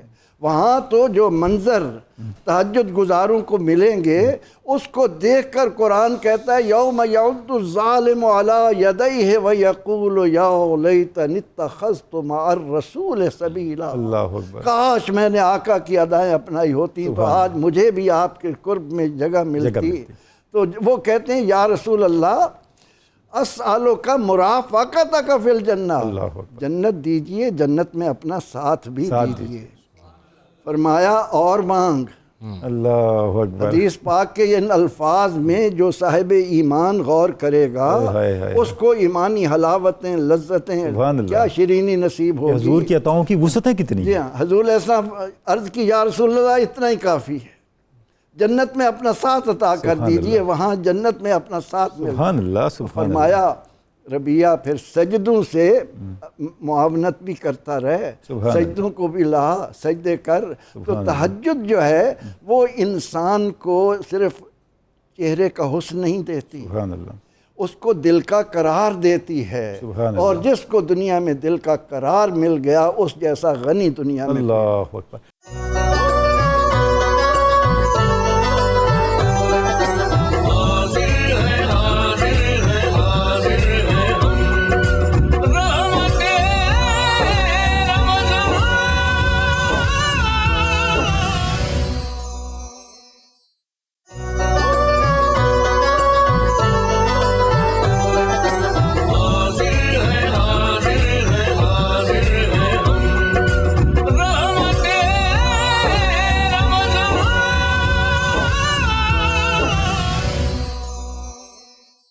نماز تہجد نہ پڑھنے کا سبب بھی ہم خود ہی ہیں، جیسے آپ نے ارشاد فرمایا تھا کہ ہماری خطائیں، ہماری غلطیاں حجاب بن کے ہمیں اللہ کے انوار سے دور کر دیتی ہیں۔ اچھا یہ تو پہلا مرحلہ ہوا، جب پڑھنی شروع کر دی تو اس سے بھی تو کچھ برکتیں آئیں گی نا جو قربتوں کو میں اضافہ کریں گی، روحانی برکات، اثرات، اس پہ تھوڑی روشنی ڈالیں۔ جی بالکل، یہ دیکھیے جیسا کہ پہلے بھی حدیث پاک پچھلی باری میں بھی میں نے عرض کی، آپ نے بھی اس کی طرف اشارہ کیا تھا کہ اللہ کے قریب کر دیتے ہیں نوافل۔ ٹھیک ہے۔ اچھا، اب اللہ کا قرب جب نصیب ہوتا ہے نا جی، اس میں ایک بڑی سوچنے والی اور بڑی غور کرنے والی چیز ہے۔ دنیا میں بندہ کسی چیز سے ڈرتا ہے نا، اس سے دور بھاگتا ہے، ٹھیک ہے، لیکن اللہ کا ڈر ایسا ہے کہ وہ بندہ جتنا اللہ سے زیادہ ڈرتا ہے اتنا ہی اللہ کے قریب ہوتا ہے۔ اللہ اکبر۔ تو نماز تہجد میں بھی ایک حکمت یہ ہے کہ جب آپ یہ سوچتے ہیں کہ میں نے دن بھر کام بھی کیا ہے، اب تھوڑا آرام کر کے اٹھنا بھی ہے، ابھی پہلے بھی بات ہو رہی تھی، پہلے زمانے میں تہجد جو تھی وہ بین النومین ہوتی تھی، بین النومین، ٹھیک ہے، یعنی پہلے بھی دو نیندوں کے درمیان، دو نیندوں کے درمیان، پہلے بھی نیند، پھر تہجد، اٹھ کر نیند سے بیدار ہو کر پڑھ کے پھر تھوڑا آرام، پھر فجر کے لیے اٹھنا۔ ٹھیک ہے، اور فجر میں بھی آپ دیکھیں کہ رسول کریم صلی اللہ تعالیٰ علیہ وسلم کے مزاج مبارک میں یہ تھا کہ فجر کی سنتیں پڑھ کر بھی کچھ دیر کے لیے حضور لیٹتے تھے۔ سبحان اللہ۔ حدیث پاک میں کیفیت بھی بیان کی کہ یہ بازو یوں کر کے حضور اپنے ایسے اس کا تکیہ بناتے تو ایک کروٹ کے بل لیٹتے۔ اس میں بھی حکمت ہے کہ نیند کو قریب نہیں آنے دینا، جاگنا بھی ہے، ریلیکس ہو کے سونا نہیں۔ اچھا، اب ہوتا کیا ہے کہ جب بندہ تہجد پڑھتا ہے تو پہلی بات جیسے بھی علامہ صاحب نے فرمائی کہ اس کے چہرے کے نور میں اضافہ ہوتا ہے۔ سبحان اللہ۔ اچھا، یہ تو ظاہر ہے، پھر باطن میں کیا کیا انوار و تجلیات آتے ہیں کہ جب اللہ رب العالمین خالق کائنات کے حضور وہ تنہائی میں اللہ سے سرگوشیاں کرتا ہے بندہ، ٹھیک ہے، کبھی قیام میں، کبھی سجدے میں، کبھی دعا میں، ٹھیک ہے، تو یہ جو نیاز نیم شبی ہوتی ہے نا جی، پھر یہ بندے کو اس کی ہزارہا مصیبتیں اور تکلیفیں اور بلائیں یہ ٹال دیتی ہے۔ اچھا، بندے کو دنیا سے پھر یہ بے نیاز کرتی جاتی ہے، یہ جیسے جیسے آپ اللہ کے قریب ہوتے جاتے ہیں لذت آتی جاتی ہے، گویا حقیقی فقر جو ہے وہ نعمت ہے بالکل تہجد کی۔ بالکل ایسے ہی ہے، یہ قدرتی بات ہے ڈاکٹر صاحب۔ بندہ تہجد پڑھتا جاتا ہے نا، اب میں اس کو دنیا کی ایک مثال دے کر سمجھاؤں کہ بندہ کسی وزیر مشیر کا یا کسی بادشاہ کا قریبی بنتا ہے نا، تو وہ عام لوگوں سے مستغنی ہوتا رہتا ہے۔ یہ سادہ سی مثال صرف سمجھنے کے لیے، یہ تو وہ بارگاہ جہاں بادشاہ بھی سر جھکاتے ہیں، وہاں وہ بھی جولیاں پھیلاتے ہیں۔ تو جیسے جیسے بندہ بارگاہ الہی کا مقرب بنتا جاتا ہے، پھر اس کی جولی میں دنیا یا یہ چیزیں نہیں ہوتی، ان کی اہمیت بے رغبت ہو جاتا ہے اور دنیا کے لوگوں سے اس کی توجہ ہٹ جاتی ہے۔ اب اچھا، اس میں دوسری نعمت کیا نصیب ہوتی ہے؟ تلاوت قرآن۔ اللہ اکبر۔ کہ ایک تو نماز میں، نماز تہجد میں بالخصوص جتنا قرآن بندے کو یاد ہو، ٹھیک ہے، جتنا آسانی سے پڑھ سکتا ہو۔ جو حفاظ نہیں ہیں، پہلے سوال بھی ہوا اس میں، جو حافظ نہیں ہیں ان کو جتنی صورتیں یاد ہیں ٹھیک ہے، وہ پڑھیں، جو لمبی صورت یاد ہے کوشش کریں وہ پڑھیں۔ ٹھیک ہے، کہ اس سے دو فائدے ہوتے ہیں، ایک قیام طویل ہو جاتا ہے کیونکہ تہجد میں یہ دونوں چیزیں مطلوب ہیں، ٹھیک ہے، قیام بھی طویل مطلوب ہے اور قرات بھی طویل مطلوب ہے، دونوں کریں۔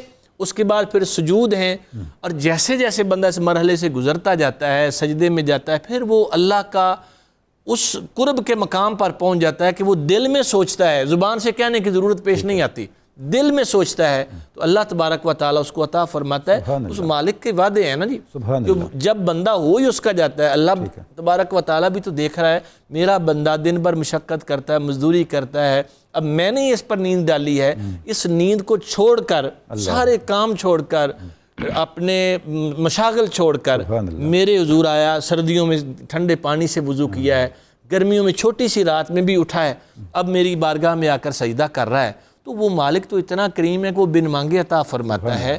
تو وہ اپنے بندوں کے احوال سے اس قدر واقف ہے۔ مولانا روم نے ایک بات لکھی، وہ فرماتے ہیں کہ یک شب جبریل اندر سدرہ بود، اللہ، جبریل امین مقام سدرہ پہ تھے تو ایک آواز سنی، لبیک عبدی، ہاں میرے بندے۔ جبریل کو اشتیاق ہوا کہ وہ کون خوش نصیب ہے جس کو رات کے اس پیر اللہ پاک نے اتنی محبت سے جواب دیا۔ اس شوق میں جبریل امین آئے اور دیکھنا شروع کیا، مساجد میں دیکھا، بیت اللہ شریف میں دیکھا، بیت المقدس میں دیکھا، مسلمانوں کے گھروں میں دیکھا، بندے تھے، عبادت میں مشغول بھی تھے، لیکن وہ بندہ نہیں۔ پھر واپس گئے، رب ذوالجلال نے فرمایا، حالانکہ وہ جانتا ہے، پھر پوچھا جبریل کہاں سے آئے ہو؟ تو پوچھنا لا علمی کی دلیل نہیں ہوتی، پوچھا، عرض کیا یا اللہ میں زمین پہ گیا تھا، کس لیے؟ یا اللہ اس بندے کو دیکھنے گیا تھا جس کو تو نے ابھی محبت سے جواب دیا، تو ملا؟ یا اللہ نہیں ملا۔ فرمایا اب اس کا ایڈریس میں بتاتا ہوں، اللہ وہ فلاں بت خانے میں بیٹھا ہے۔ اللہ اکبر، کیسی بے نیازی ہے، جو تجھے خدا ہی نہیں مانتا، تجھے معبود ہی نہیں مانتا، تجھے الہ ہی نہیں مانتا، مشرک ہے، بت کو معبود مانتا ہے، اس کے آگے بیٹھا ہے، پھر بھی اس کو جواب۔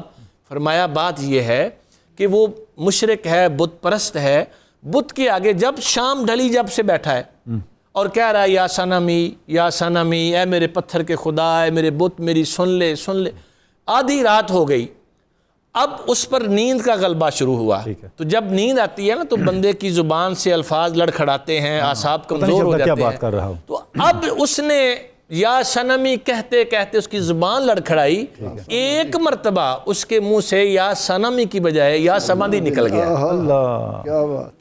فرمایا جبریل اب تو بتا، اس کا تو ساری رات بولا نہیں، اب میں بھی جواب نہ دیتا تو پھر مجھ میں اور اس میں کیا فرق رہ جاتا؟ اللہ اکبر، ایک غیر مسلم، ایک مشرک بت پرست کے منہ سے میرے مالک کا نام غیر ارادی طور پر نکل جائے، وہ تو اس کو مایوس نہیں کرتا، مایوس نہیں کیا، اس کو محبت سے فرماتا لبیک عبدی، جو نیند چھوڑ کے آئے گا، جو نیند چھوڑ کے آئے گا، کام چھوڑ کے آئے، اپنی اللہ، ساری مصروفیات، اپنے مشاغل چھوڑ کے آئے گا، اس کو اللہ اس کی کتنی محبت مقبولیت سے کا کیا جواب عالم دیتا ہوگا۔ اللہ اکبر، اللہ اکبر۔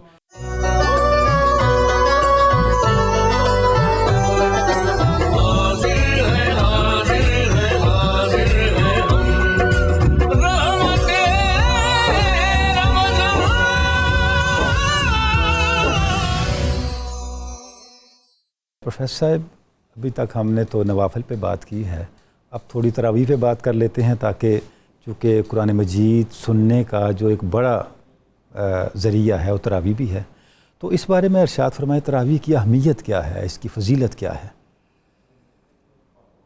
نبی اکرم رحمت عالم صلی اللہ تعالی علیہ وآلہ وسلم امت سے بے حد پیار کرنے والے، سبحان اللہ، بالمؤمنین رؤوف الرحیم۔ سبحان اللہ، آپ نے جب یہ فرما دیا کہ اذا اتاکم رمضان، جب تمہارے پاس رمضان آئے، ٹھیک ہے، صوموا نہارہا وقوموا لیالیہا، اللہ اکبر، اس کی راتوں میں قیام کرو، اس کے دن میں روزہ رکھو۔ ٹھیک ہے، اب پروردگار عالمین اپنے اس ماہ مبارک میں جو فضل، جو کرم، جو رحمت، جو اس کی طرف سے عنایات ملتی ہیں، ٹھیک، ان کا کوئی کنارہ نہیں پا سکتا۔ اللہ اکبر، محترم تنولی صاحب، میں کہا کرتا ہوں کہ آج دنیا میں جن لوگوں کو اللہ نے بڑے خزانوں سے نوازا، بڑے اختیارات دیے، بڑی طاقت کے سرچشمے رہے،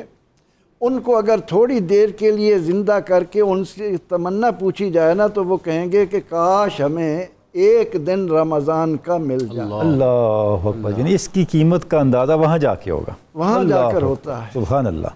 اب پیغمبر رحمت صلی اللہ علیہ وسلم تو قیام ساری رات، سارا سال فرماتے تھے، رمضان آیا تو آپ صلی اللہ علیہ وسلم نے جب صحابہ آئے تو انہیں قیام کی تصویر دکھا دی۔ سبحان اللہ، صحابہ کہتے ہیں کہ پہلے دن اتنی دیر ہوئی اور دوسرے دن تو ہمیں اندیشہ ہوا کہ شاید ہم سحری بھی نہ کھا سکیں۔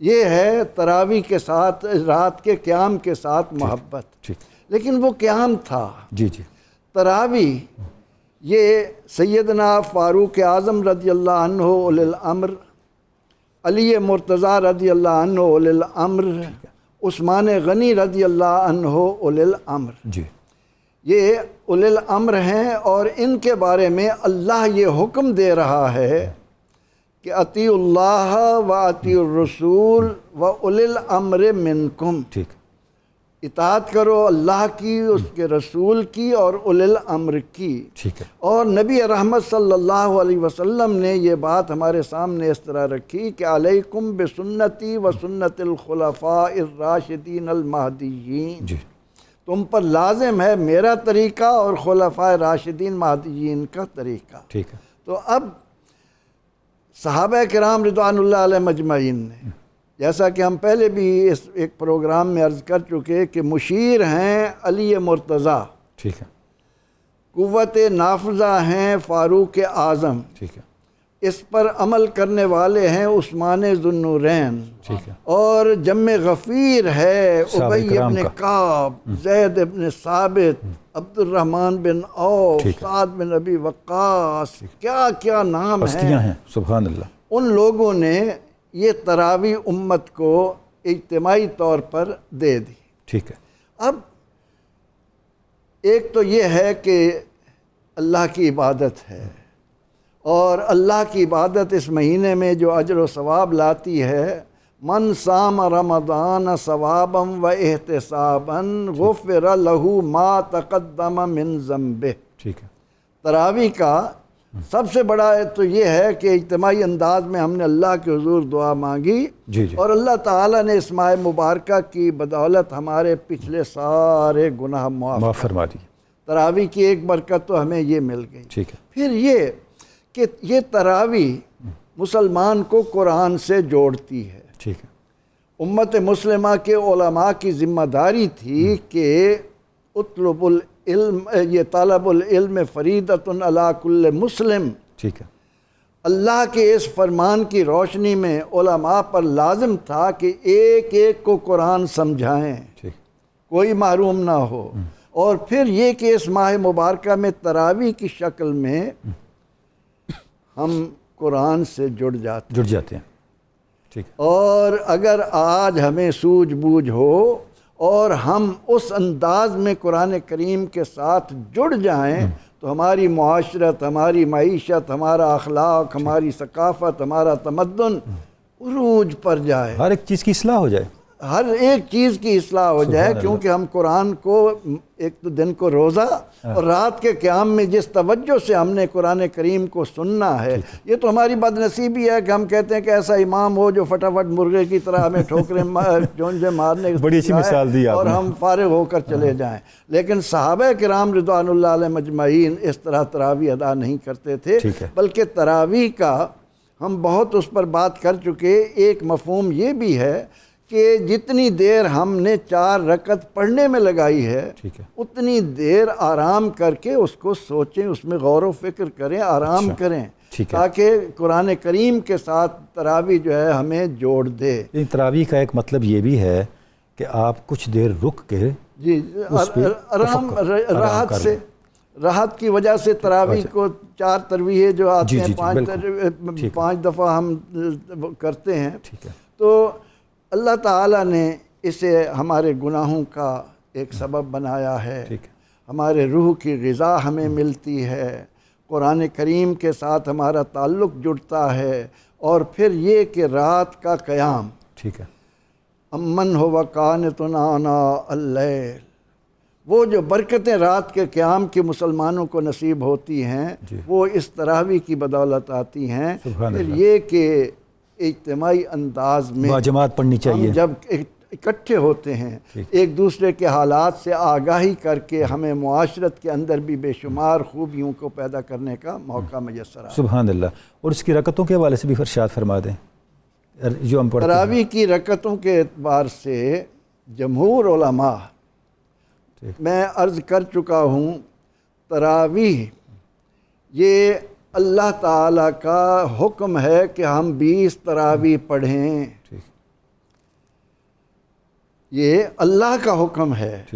اور یہی نقطہ جب سعودیہ میں تمام عرب ممالک کے علماء اکٹھے ہوئے اور یہ طے ہوا کہ کتنی تراویح پڑھی جائے، تو ایک پاکستانی عالم نے ان کے سامنے یہ نقطہ رکھا کہ یہ 20 تراویح کا حکم تو اللہ کا ہے، کیونکہ عمر فاروق رضی اللہ عنہ نے ابی ابن کعب رضی اللہ عنہ کو حکم دیا اور انہوں نے 20 رکعتیں پڑھائیں۔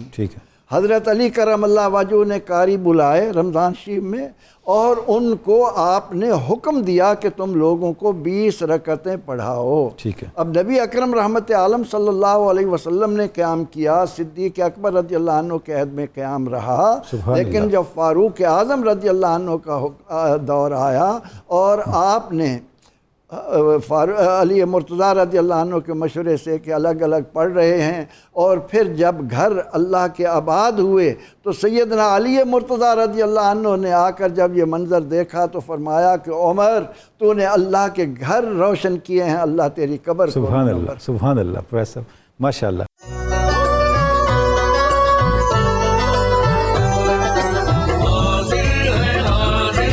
حاضر ہے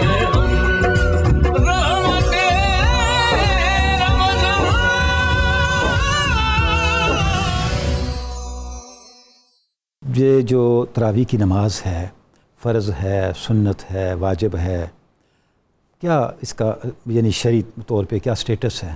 کیا سمجھیں ہم اس حوالے سے؟ صاحب یہ نماز تراویح سنت موقدہ ہے. سنت موقدہ ہے. جی اچھا، یہاں ایک کنفیوژن آج کل لوگ پھیلا رہے ہیں کہ جی یہ نبی پاک صلی اللہ تعالیٰ علیہ وسلم کی سنت نہیں ہے، یہ حضرت فاروق اعظم کی سنت ہے.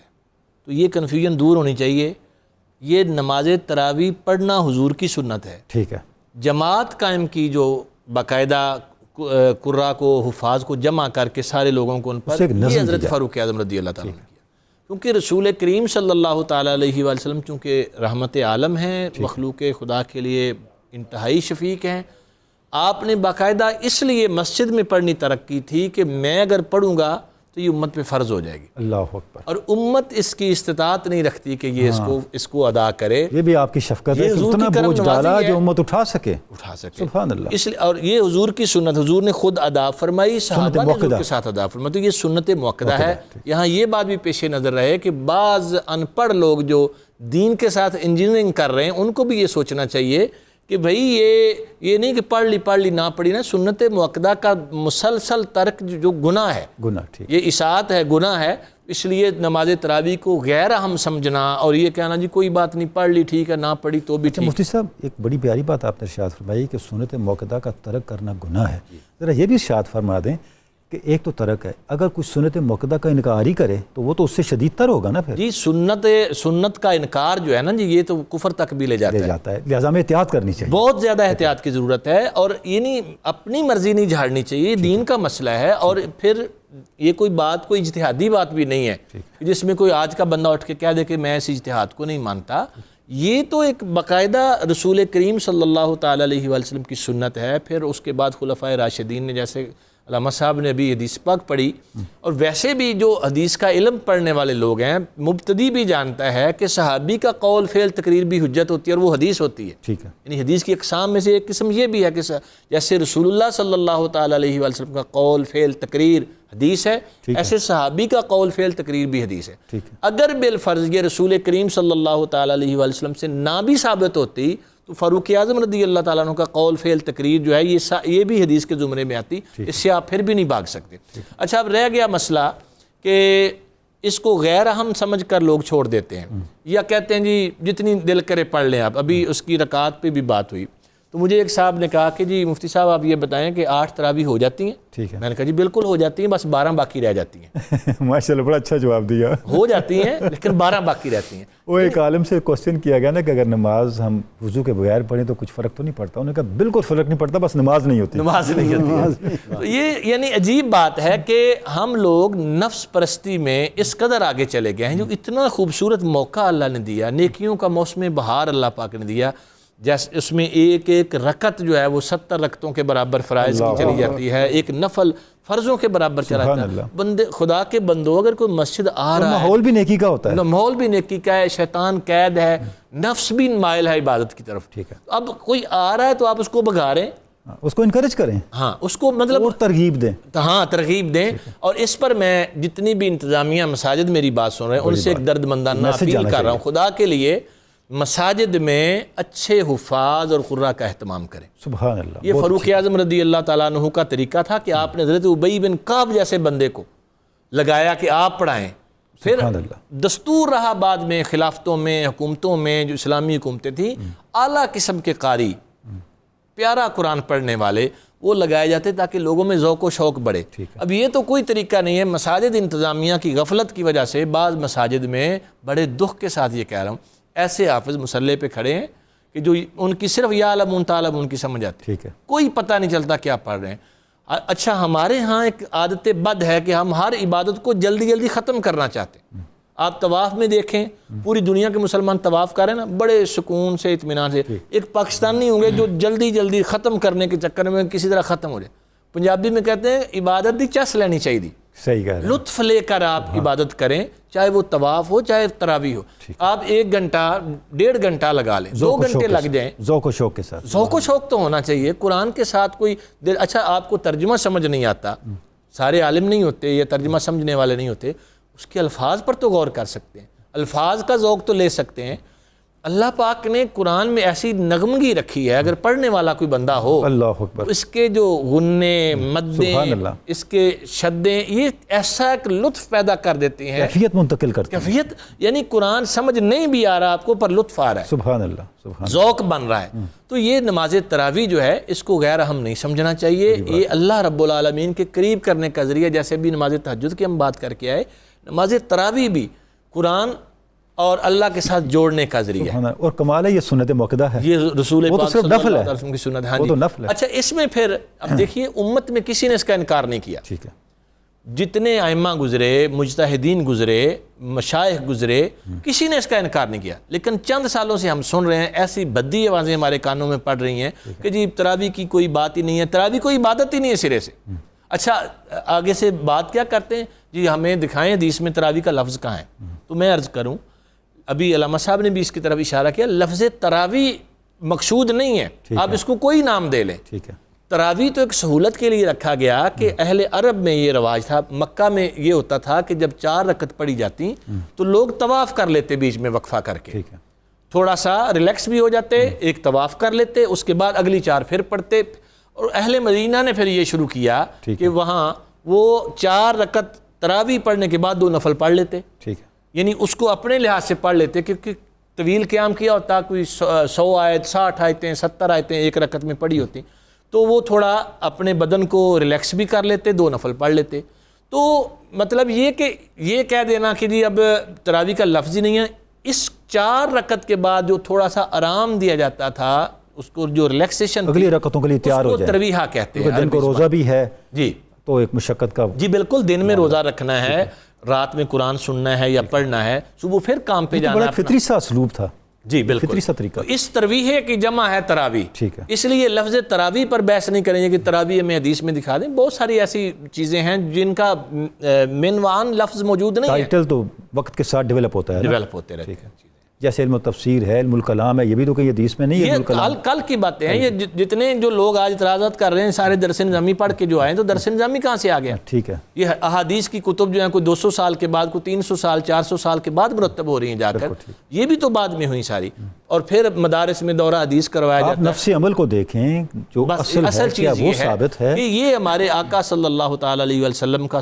پیارا طریقہ ہے، سبحان اللہ، قرآن اور اللہ کے قریب کرنے کا طریقہ ہے۔ صحابہ کرام نے ذوق و شوق سے پڑھا ہے، امت کے مشاہیر نے، علماء نے، مشائخ نے، اکابرین نے بہت ذوق اور شوق سے پڑھا ہے، اور ہمارے یہاں یہ بر صغیر میں بدعت شروع ہو گئی ہے 8 پڑھ کے بھاگنے کی، ورنہ آپ پوری دنیا میں جائیں، الحمدللہ مجھے بھی کئی ممالک میں جانے کا موقع ملا، 20 تراویح پڑھی جاتی ہے، اور لوگ ذوق و شوق سے پڑھتے ہیں۔ سبحان اللہ، پڑھنے کے انداز میں کچھ تبدیلی ہو سکتی ہے، بعض جگہوں پر قرآن پاک سے دیکھ کر بھی پڑھتے ہیں، سبحان اللہ، لیکن پڑھتے ذوق و شوق کے ساتھ ہیں، سبحان اللہ، اچھے قاری پڑھاتے ہیں، لوگ سکون سے پڑھتے ہیں، سبحان اور ہمیں بھی اپنے آپ کو اللہ کے لیے فارغ کر کے جانا چاہیے مسجد میں، بھاگنے کی تیاری نہیں کر کے بس جائیں اور تھوڑا سا، اور بعض ہمارے حفاظ ان کے لوگوں نے ٹائم نام رکھا موٹر وے ٹائم، اللہ وہ بھی 35-40 منٹ میں نماز، تراویح، وتر ہر شے پڑھا دیتے ہیں، اللہ، تو اس کو کوئی فائدہ نہیں ہے، یہ بڑا علمیہ ہے۔ نماز کے ساتھ ظلم نہ کریں۔ میں سمجھتا ہوں کہ اس کلچر کو بہتر کرنا اب اہل دین کی ذمہ داری ہے، جی بالکل، خود حفاظ کی ذمہ داری ہے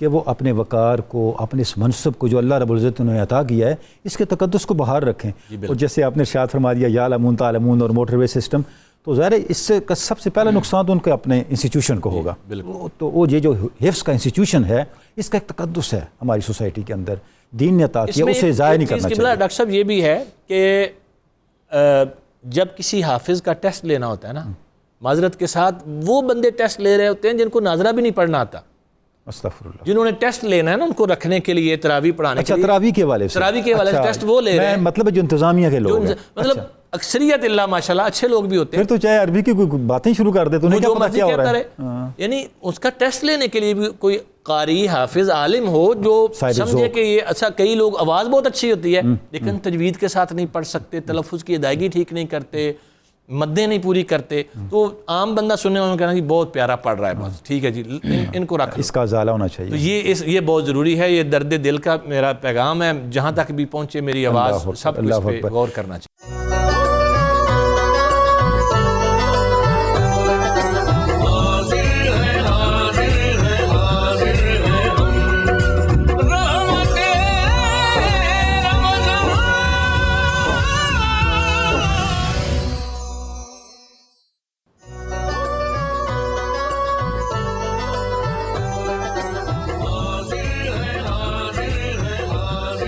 ویلکم بیک ناظرین اب وقت ہوا ہے درس مثنوی کا۔ ناظرین، مولانا روم نے اپنی مثنوی میں جہاں اور بہت سے حقائق اور معارف بیان کیے ہیں، وہاں نماز کے حوالے سے، روزے کے حوالے سے بھی کئی مقامات پہ کلام کیا ہے۔ مولانا روم صرف سراپا جذب و مستی ہستی ہی نہیں تھے، بلکہ عبادات کے اندر، نماز کے اندر، روزے کے اندر ان کا جو شغف ہے، ان کی جو مشغولیت ہے، ان کا جو ذوق و شوق ہے، وہ عدیم المثال ہے۔ تذکرہ نگاروں نے لکھا ہے کہ رات وہ جب اللہ کی بارگاہ میں کھڑے ہوتے، بعض اوقات رات ان کی قیام میں گزر جاتی، ذکر میں گزر جاتی، سجدے میں گزر جاتی۔ ایسا بھی ہوا کہ سردی کا موسم ہے اور مولانا روم اللہ کی بارگاہ میں سراپا گریہ ہوئے، آنسو ان کے رخسار پہ سردی کی وجہ سے جم گئے، لیکن انہیں سردی کی شدت کا احساس نہ ہوا۔ یہی وہ جذب مستی ہے جو ہمیں مولانا روم کے ایک ایک شعر میں قرب الہی کی حدت اور قرب الہی کی جو خوشبو ہے وہ محسوس کرواتی ہے۔ مولانا روم فرماتے ہیں، 5 وقت آمد نماز ہے رہنمون، عاشقاں اندر صلاۃ دائمون۔ نماز سب پڑھتے ہیں، ہے راہ سلوک کے مسافر، عام لوگوں کے لیے 5 وقت نماز ہے، لیکن جو عاشق ہیں وہ ہمیشہ حالت نماز میں رہتے ہیں۔ جیسے قرآن مجید میں ہے نا کہ اہل ایمان کا اور اہل کمال کا کردار یہ ہے، خاصہ یہ ہے کہ وہ نماز کے اندر دوام کی کیفیت کے ساتھ رہتے ہیں۔ تو مولانا یہاں سے یہ نقطہ اخذ کرتے ہوئے، قرآن مجید کی سائد سے یہ نقطہ اخذ کرتے ہوئے فرماتے ہیں، عاشق وہ لوگ ہیں جن کی زندگی کا کوئی لمحہ بھی نماز سے خالی نہیں ہوتا، وہ ہر وقت حالت نماز میں ہیں۔ نیب پنج آرام گر آنکھ مار، راست گویم نیب صد نے 100,000۔ یہ عاشق لوگ ایسے ہیں کہ انہیں صرف 5 نمازیں پڑھنے سے جو ان کے عشق کا خمار ہے، جو ان کی ذات حق کو پانے کی آرزو ہے، وہ اطمینان یاب نہیں ہوتی۔ 5 نمازیں کیا، 100 نمازیں بھی ہوں، 500 نمازیں بھی ہوں، 5000 نمازیں بھی ہوں، ان کا اطمینان جو ہے ان کو حاصل نہیں ہوتا، بلکہ وہ اس سے آگے اللہ کے ذکر کے اندر اور اللہ کی اطاعت کے اندر بڑھنا چاہتے ہیں اور بڑھتے چلے جاتے ہیں۔ ذوق دارد ہر کسے در طاعت لا جرم نشکیبت از وے ساعت۔ فرماتے ہیں کہ اگر کوئی اللہ کی اطاعت کا ذوق پالے تو کیا ہوتا ہے، یہ ذوق اسے یہ حال دے دیتا ہے کہ اس کی کیفیت یہ بن جاتی ہے، جو دم غافل سو دم کافر، یعنی اس کی زندگی کا کوئی لمحہ اور کوئی ساعت اللہ کے ذکر سے خالی نہیں رہتی، بلکہ اس کی زندگی کا ہر لمحہ اللہ کی یاد کے اندر اور اللہ کی اطاعت کے اندر گزرتا ہے۔ اس کے بعد فرماتے ہیں، بعد خشم و بعد شہوت بعد آز برد آرا کے نبود اہل نماز۔ اب ایک تو نماز کا یہ پہلو تھا اہل ایمان کی زندگی کے اندر، اب ایک دوسرا پہلو اسے بھی مولانا نظر انداز نہیں کرتے۔ فرماتے ہیں نماز اہل ایمان کے لیے ایک کلا ہے، ایک پناہ گاہ ہے، لیکن اگر خدا نہ خواستہ نماز کی کیفیت حاصل نہ ہو یا نماز پہ استقامت نہ ہو تو پھر انسان کی حیثیت خس و خاشاک جیسی ہو جاتی ہے۔ ہوا کے دوش پہ اڑ جانے والے تنکوں جیسی ہو جاتی ہے۔ فرماتے ہیں کہ ہماری زندگی میں کئی ایسی آندیاں چل رہی ہیں جو ہمیں اڑا کے لے جائیں، ہمیں اپنی منزل سے دور کر دیں، ذات حق سے دور کر دیں۔ مثلاً غصے کی آندھی، شہوت کی آندھی، حرص کی آندھی، یہ وہ آندیاں ہیں کہ جیسے جیسے یہ آگے بڑھتی ہیں ہماری زندگی کے اندر، یہ ہمیں اللہ کی اطاعت سے، اللہ کے قرب سے محروم کرتی چلی جاتی ہیں۔ اور ان آندھیوں کا اثر اس پہ ضرور ہوتا ہے جو اہل نماز نہیں ہوتا، جو نماز پڑھنے والا نہیں ہوتا، اور جو نماز پہ قائم نہیں ہوتا، نماز پہ جسے استقامت حاصل نہیں ہوتی۔ ناظرین، یہ جو اشعار مثنوی سے ہم نے پڑھے ہیں، ان اشعار کو دیکھیں تو ہم دیکھتے ہیں کہ مولانا روم صرف عبادات کا ذکر نہیں کر رہے، صرف عبادات کی تلقین نہیں کر رہے، بلکہ عبادات کی تاثیر کو بیان کر رہے ہیں، اور خصوصاً جو نماز کی تاثیر ہے، جو نماز کی اثرات ہیں، اور جو نماز کی روحانی کیفیات اور واردات ہیں، جو نماز پر استقامت کی وجہ سے ہمیں نصیب ہوتی ہیں، ہماری زندگی میں جاری و ساری ہوتی ہیں، ان کو بیان کر رہے ہیں۔ حدیث پاک میں جو ارشاد ہوا کہ نماز مومن کی معراج ہے، تو وہ معراج بنتی کیسے ہے اور اس تک بندہ پہنچتا کیسے ہے؟ ناظرین، یہ کیفیت ہمیں ان اشعار کے اندر نظر آتی ہے۔ اور دوسری بات اگر خدا نہ خواستہ نماز پہ استقامت نہ ہو تو اس کے نتیجے میں زندگی میں کیا خرابیاں آ سکتی ہیں، کیا روحانی مسائل پیدا ہو سکتے ہیں، کیا ظلمتیں در آ سکتی ہیں، ان سے بھی مولانا جو ہیں وہ ہمیں متنبع کر رہے ہیں۔ ناظرین، یہاں ہم ایک بریک لیں گے، بریک کے بعد پھر آپ سے ملاقات ہوگی، اور پھر ہم نے مناجات عامہ اہل بیت اطہار سے فیضان، کیفیات، احوال و واردات اور انوار لینے کی کوشش کرنی ہے انشاءاللہ۔ ملاقات ہوتی ہے آپ سے اس بریک کے بعد۔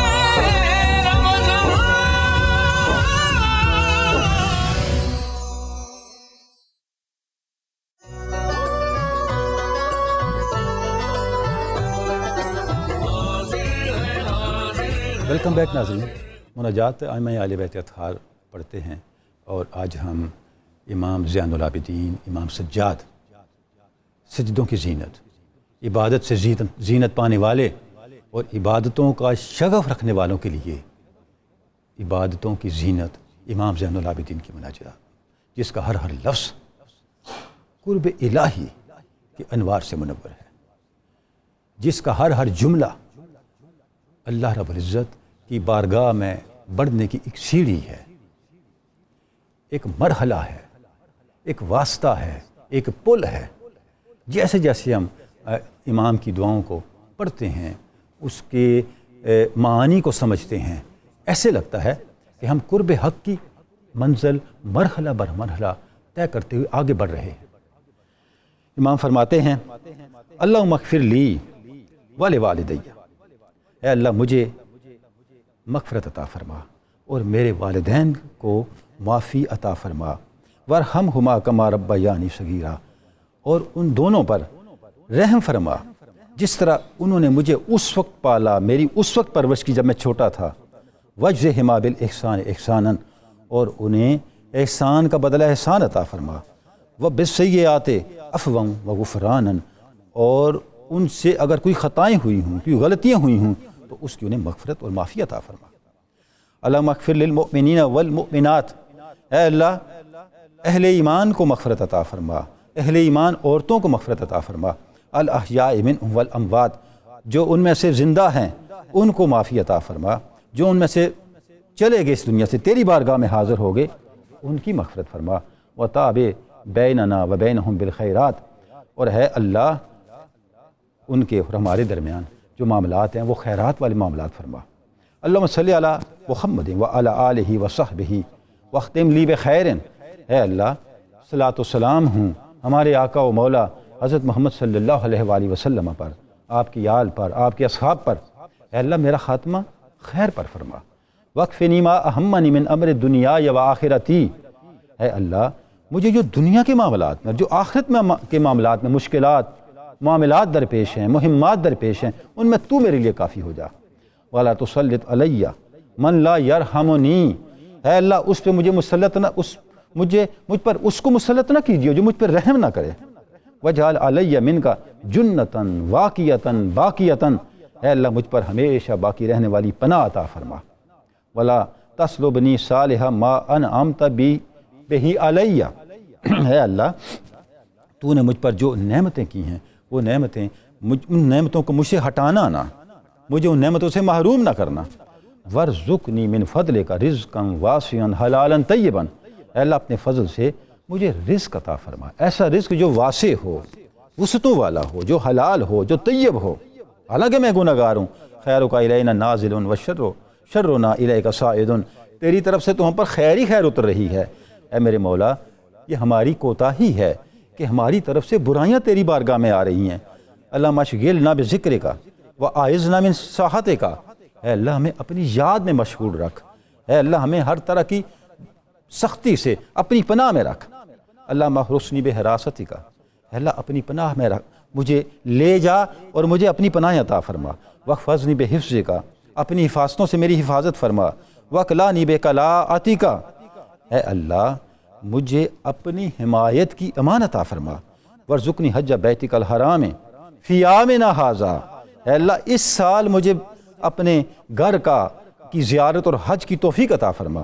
وفی کل عامن، اور اس کرم کو ہر سال قائم اور جاری و ساری فرما میری زندگی کے اندر، و زیارت قبر نبی کا، اور مجھے اپنے حبیب پاک حضرت محمد صلی اللہ علیہ وآلہ وسلم کی قبر انور کی زیارت نصیب فرما، والآئمۃ علیہم السلام، اور آئمہ اطہار ان پہ تیری سلامتی ہو، ان کی قبروں کی زیارت عطا فرما، ولا تخلنی یا رب من تلک المشاہد الشریفت والمواقف الکریمت، اے اللہ ان شرف والی، ان کرامت والے مقامات کی زیارت سے مجھے محروم نہ کیجیے گا۔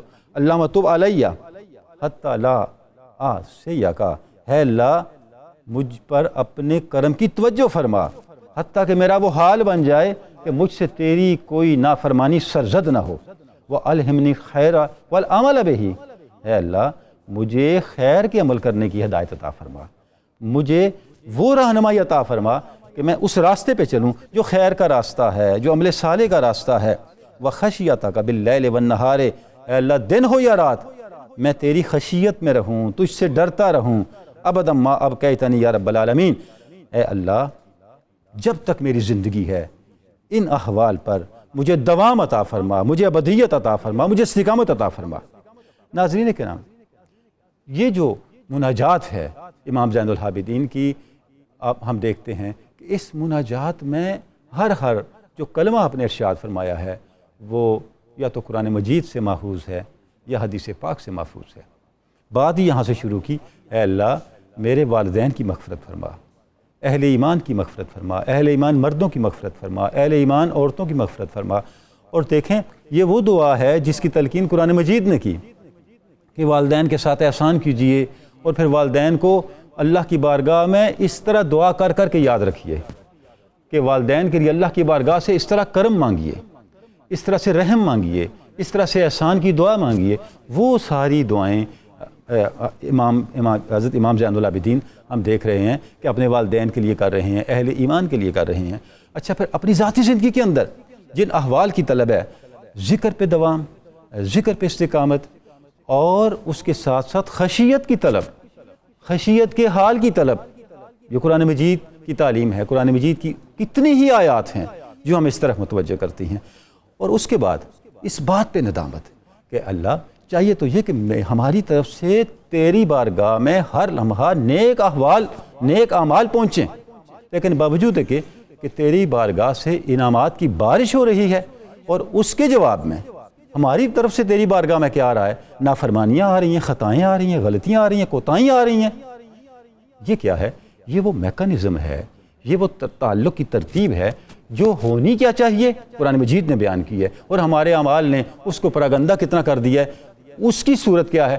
حضرت امام زین العابدین کی دعا میں ہمیں نظر آ رہا ہے۔ ناظرین دیکھیں ارشاد ربانی ہے، الہی یصعد الکلم الطیب والعمل الصالح یرفعہ، اللہ کی بارگاہ میں اعمال بلند ہوتے ہیں، پہنچتے ہیں، چاہے وہ ہماری زبان سے نکلنے والے کلمات ہوں یا ہمارے اعضاء سے انجام دینے والے اعمال ہوں، جس طرح کے بھی اعمال ہوں، اور پھر اللہ رب العزت ان اعمال کو مزید رفعت عطا کرتا ہے، یا ان اعمال کے ذریعے سے ہمیں بلندیاں عطا کرتا ہے۔ اب ہونا تو یہ چاہیے، لیکن ہم کیا کرتے ہیں کہ اس کے جواب میں غلطیاں، کوتاہیاں، گناہ وہ اللہ کی بارگاہ میں بیچتے ہیں، اور اس پر جو احساس ندامت ہونا چاہیے وہ اس مناجات میں ہمیں امام پاک کی اس مناجات میں نظر آتا ہے۔ ناظرین کرام، اللہ رب العزت کی بارگاہ میں دعا ہے کہ جن احوال کے ساتھ، جن کیفیات کے ساتھ، اور جس جذبے کے ساتھ، جس احساس بندگی کے ساتھ امام زین العابدین اللہ کی بارگاہ میں دست بدعا ہیں، یہ سب کچھ ہماری زندگی میں بھی در آئے، اور ان کے انوار سے ہماری زندگی کی ظلمتیں روشنی میں، نور میں، اور قرب الہی کی حلاوتوں میں بدل جائیں۔ کراچی میں اذان سحر کا وقت ہو رہا ہے، اذان سحر سنتے ہیں، اور ناظرین اس کے ساتھ ہی آج کی ہماری جو سحر ٹرانسمیشن ہے اس کا اختتام ہو رہا ہے۔ انشاءاللہ کل آپ کے ساتھ پھر ملاقات ہوگی، تب تک کے لیے خدا حافظ۔